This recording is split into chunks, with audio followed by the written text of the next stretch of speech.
নতুন বছরের প্রথম দিন মানে শুভেচ্ছা, আনন্দ আর রঙিন ফুলের উৎসব। বছরের শুরুতে প্রিয়জনকে শুভেচ্ছা জানাতে ফুল কেনার চেনা ব্যস্ততায় মুখর থাকে রাজধানীর শাহবাগ ফুলের বাজার। তবে এবছর ইংরেজি নতুন বছরের প্রথম দিন সেই পরিচিত চিত্র দেখা যায়নি।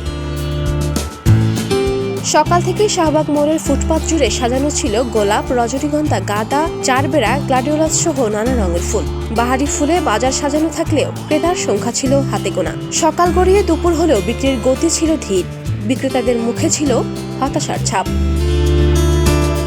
ব্যবসায়ীদের মতে সাবেক প্রধানমন্ত্রী বেগম খালেদা জিয়ার মৃত্যুতে রাষ্ট্রীয় শোক পালন এবং সামগ্রিক অর্থনৈতিক বাস্তবতা নতুন বছরের ফুলের বাজারে প্রভাব ফেলেছে।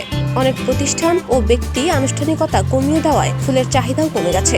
সারা বছর তো একটা আমাদের ব্যবসা হয়, কিন্তু বছরের প্রথম যে আপনার 31 নাইটকে কেন্দ্র করে ব্যবসা একটু হয় মোটামুটি। তবে অন্যান্য বছরের থেকে এবার একটু কম হচ্ছে, কারণ দেশের যে সার্বিক পরিস্থিতি, রাজনৈতিক একটা অস্থিরতা, সব কিছু মিলিয়ে যে খালেদা জিয়ার মৃত্যু, সব কিছু মিলিয়ে আপনার অন্যান্য বছরের তুলনায় এবার একটু কমে যাচ্ছে। খালেদা জিয়ার শোক হাদির ধরনের আরও দুইটা আছে, যার কারণে এবার ফুলের চাহিদা খুব কম। তোড়া চলে, লাল গোলাপ চলে, এগুলা বেশি চলে, লিলি চলে, এগুলা বেশি চলে, কিন্তু এখন তো বেচা কিনে নেই আগের মতো।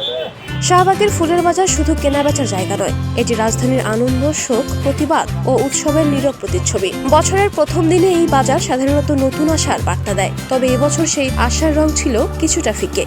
এমনিতেই আসছি দেখার জন্য, মানে ফুল নিব, নিজের জন্যই নিব, কারোর জন্য না। এটা হচ্ছে মূলত ভাইয়া বিয়ের জন্য কিনে, আস্তে রাতে চলন তো, এই কারণে ফুল কিনতে আসে শাহবাগে। দামটা তুলনামূলকভাবে অনেক বাড়তি ছিল, কিন্তু দামাদামি করে নিতে হবে, তাহলে নেওয়া যাবে। আজকে বছরের প্রথম দিন, প্লাস হচ্ছে আমার গার্লফ্রেন্ডের আজকে জন্মদিন, দেখতে হচ্ছে আজকে আমার ফুল কিনে। এবার চলতেছে, দামাদামি করতে হয়, ওনারা একটা রেট বলে, আমাদের আরেকটা রেট বলে, তারপর হচ্ছে নিতে হবে। সব মিলিয়ে রঙিন ফুলে সাজানো থাকলেও ইংরেজি বছরের প্রথম দিনে শাহবাগে জমে ওঠেনি ফুলের ব্যবসা। ক্রেতার অপেক্ষা, বিক্রেতার হতাশা আর চারপাশে নীরবতায় নতুন বছরের শুরুটা যেন হয়ে উঠেছে কিছুটা নিঃসঙ্গ। Desk report, campus Times.